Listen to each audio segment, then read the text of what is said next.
Okay, so hi guys. So I'm going to talk about physics today.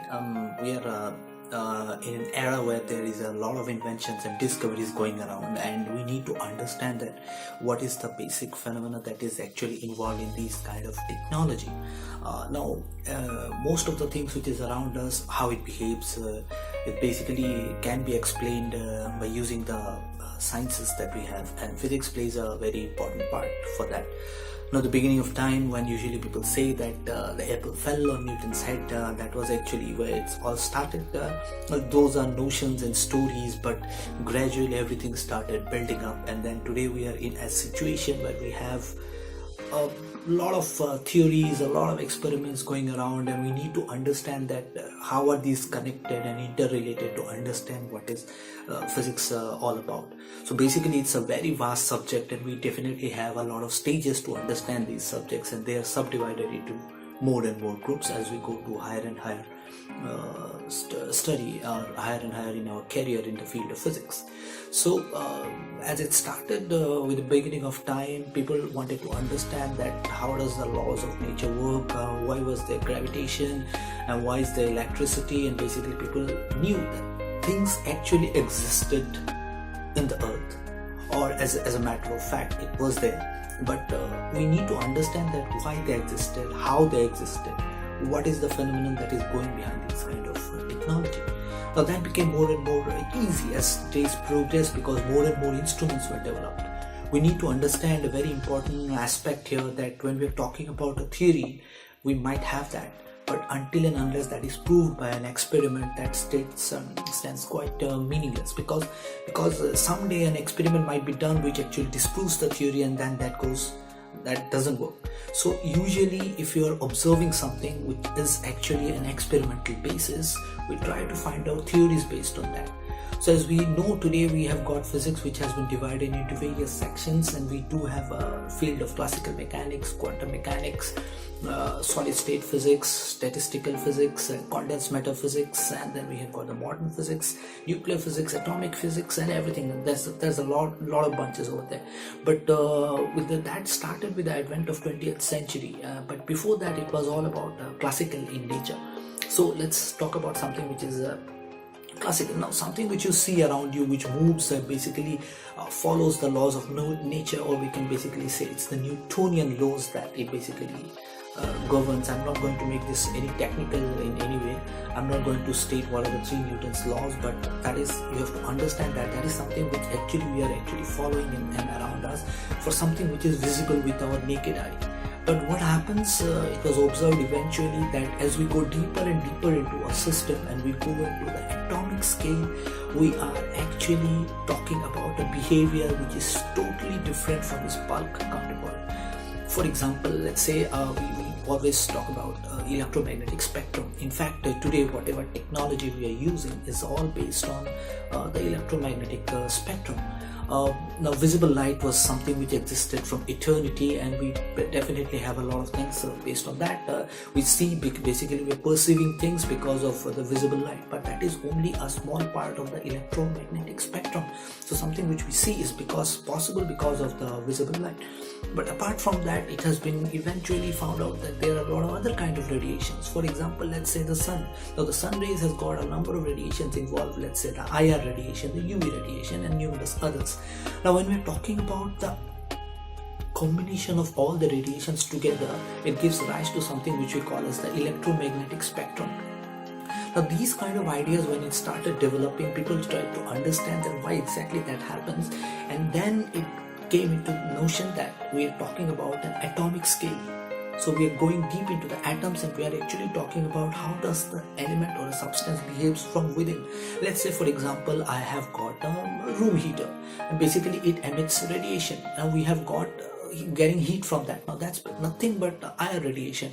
You've got those military level binoculars which actually can detect heat rays, and that's actually nothing but detecting the IR radiation. But at the same time, if you're considering a room heater, it is also giving out some light, so that's in the visible range. So we have got these kind of aspects. Let's say, for example, light can pass through glass, but definitely not through an opaque material. Now that again is actually a part of visible light. No, the visible light can pass through the glass, but definitely not other kinds of radiation. For example, let's say UV radiation.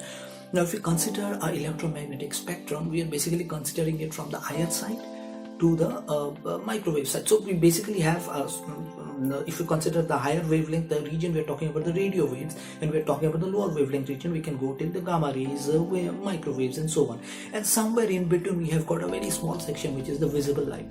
So basically, you are sitting inside a room and watching television, receiving your mobile signals, and all those are possible because the wall that we have around us is not capable of obstructing the radio waves, and you can get a signal. But at the same time, when we're talking about seeing the sun through the wall, that's not possible because the visible light is blocked by the wall. So the point here is that these kind of radiations have different roles in different aspects of our life. So basically, when we're talking about the electromagnetic spectrum, and each of these waves, let's say the radio waves, the IR waves, the infrared, the microwave, the visible light, the UV visible light, and so on, all have got a specific application, and they are basically nothing but carriers of information. So as days progressed, people thought that okay, it's more important to understand these kind of things, and everything cannot be understood directly. Let's say, for example, we talk about wavelength. Now visible light lies in the wavelength of 400 to 700 nanometer. Now that became very difficult, that how exactly you are measuring the wavelength. Okay, so we need to devise some instrument. That came started with basically with Michelson, and we had the Michelson's interferometer. And then as days progressed, as you might know that in the year 1890s, William Röntgen was actually accidentally discovered X-ray radiation. Now, that also lies in the electromagnetic spectrum, and that X-ray radiation can actually see a specific part of our body because the bones are actually opaque to the X-ray radiation. So that actually fetched him the Nobel Prize in the year 1901, which to be noted that it was the first Nobel Prize. And from then onwards, the journey began, and in the year 1920s and 30s, quantum mechanics came up, and then we talked about a more complicated theory which was not very easy to understand or conceive. So the point here is that when we're talking about classical mechanics, it has its own space.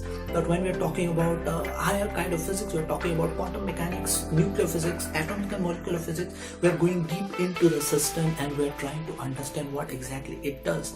Now it is these kind of ideas that actually has led to discovery of a lot of new kind of instruments. Let's say any medical instrument we talk about, like MRI scans and all, CT scan, and then you are doing X-rays and all. Now these kind of ideas have started developing. When we're talking about surgery, we're going for laser surgery. Now that is again a quantum mechanical concept. If we don't understand that what's happening inside the system, might be it was not possible to discover lasers. And in the year 2018, the Nobel Prize was awarded for lasers. So no, it's not saturated. We still have a lot of things to understand. They exist, but we need to understand that. From the beginning of the universe, probably it was there. But if you understand what is the phenomenon, we will be able to discover new devices, new instruments. We're talking about transportation devices. Let's say teletransportation, and then you can talk about fast bullet trains, superconductors, and a lot of phenomena that are actually being explored, which actually belongs to the quantum mechanical regime. Whatever I've named, these are all quantum mechanical regime. But when we're talking about classical physics, we are talking about the wheels, the machines that are being used around. These are all nothing but classical concepts. So we are also using that. So is quantum mechanics superior to classical mechanics? No, definitely not. You have to understand that that is something, classical is something which explains the bulk property, and quantum is something which is explaining the property within the system. So quantum mechanics can be applied to classical mechanics, but sometimes it's not applicable because the effect is very less and it's difficult to study that. But at the same time, if you apply classical mechanics to the quantum mechanical concept, at many point it does fail. So that's important. In the year 1901, when the Nobel Prize was started, Alfred Nobel probably visualized this, that there are a lot of things which will basically come up. And it's not that physics is alone there, because physics does need mathematical concept and mathematical support to understand every concept that is actually being given.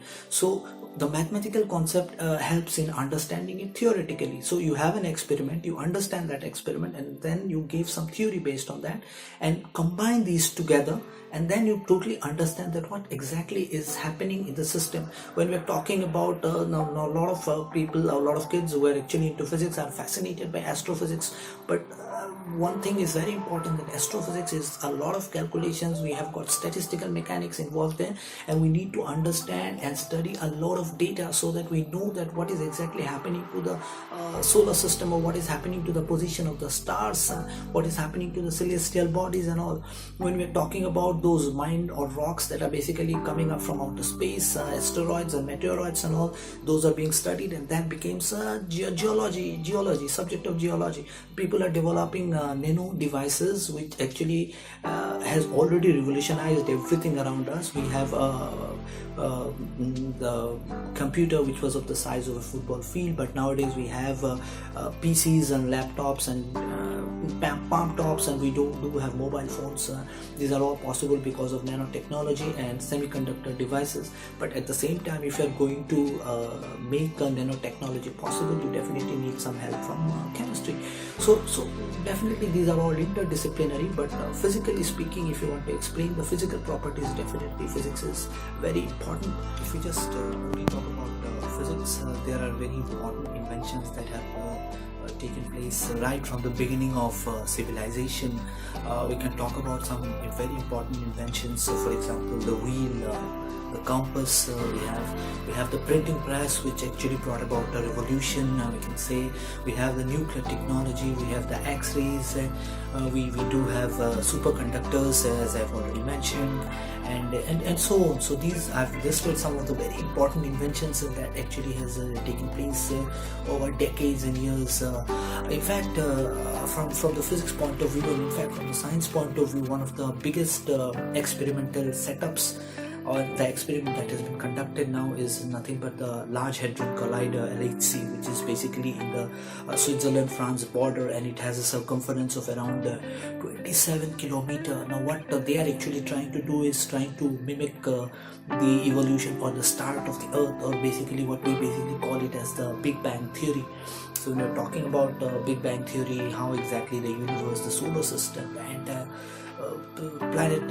planetary system started, and we're talking about that part. And here what they're doing in the Large Hadron Collider, as you can see behind my back, there's a small animation that we basically have some charged particles and protons which are basically coming at a very high speed, which is comparable to the speed of light, and hitting each other, and in turn is generating a lot of unknown particles. In fact, Higgs has actually predicted a particle which is basically called the Higgs boson, and it was actually found out in the year 2012 by the same Large Hadron Collider. But there was always a risk of a black hole. A black hole, you might heard about it, has got tremendous gravity that it can actually suck you into it, so it's very dangerous. At the same time, we have also got inventions of electricity, which has actually made all of these things possible. So you can see physics is very motivating, and we are actually there has been a path-breaking discovery which has actually revolutionized the way we live our life, and definitely there are a lot more to come in the near future. So be eager to know, and then keep learning, be creative, and that is what is more important, to have more interest in your subject. Right now, with time, it was seen that light also behaves as particle, light also behaves as waves, and these are nothing but we are talking about photons. So when we're talking about the electromagnetic spectrum, these are nothing but photons which are actually carrying energy. Now we can take this energy and transfer from one point to another, and that can be a source of information that is being transferred from one point to another.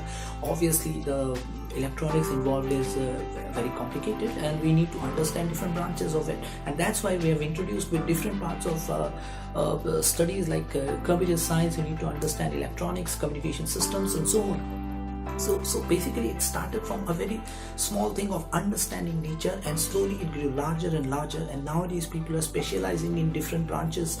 Now if you talk about an ease of use of ease in medical instrumentations and all this, everything is possible thanks to the science that we have around us. We talk about the machines, the sophisticated machines, the laser surgeries that are possible. We use the technology, we are watching television, we are using mobile phones, and we are having those hovercrafts, and we also have high-speed bullet trains. That's obviously a great contribution from the field of science.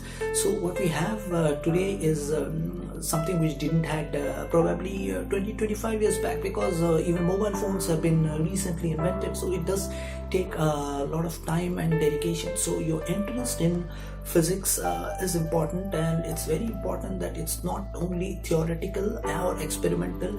You really need to understand that what is the concept that is being used behind. Sometimes people do some work, but they are not really sure whether they will be getting a good output out of that. But slowly with time, it usually happened that people came to know that, okay, no, that's a very great use. For example, ma'am Donnie Strickland, who actually received the Nobel Prize in Physics this year, has written a paper in the year 1985 on lasers, amplitude modification on lasers. Now that actually came up as a Nobel Prize winning content 20-30 years later. So that's there. Sir Arthur Ashkin, who has actually written a paper in the year 1970 of trapping viruses and bacteria with lasers, receives the Nobel Prize in year 2018, and that's 48 years later. So that might definitely have some contribution. We're definitely looking from application point of view, but the slightest of understanding of the subject will generate more interest so that you can understand it even better.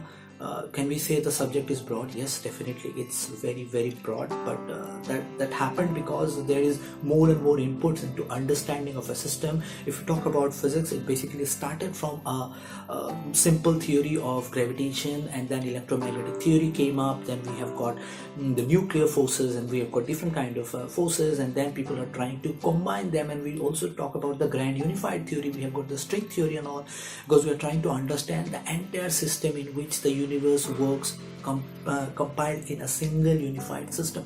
So that sounds very complicated, but if you really understand the subject and take it from the root, it'll give more and more clarifications. So I hope that this video actually generates some ideas, and if you really want to go deep into understanding of how each and everything works, you can definitely read the lectures of Richard Feynman, because he has written, he was a theoretical physicist, and he has written a book consisting of 3 volumes, and that's very interesting. You got a lot of ideas from that.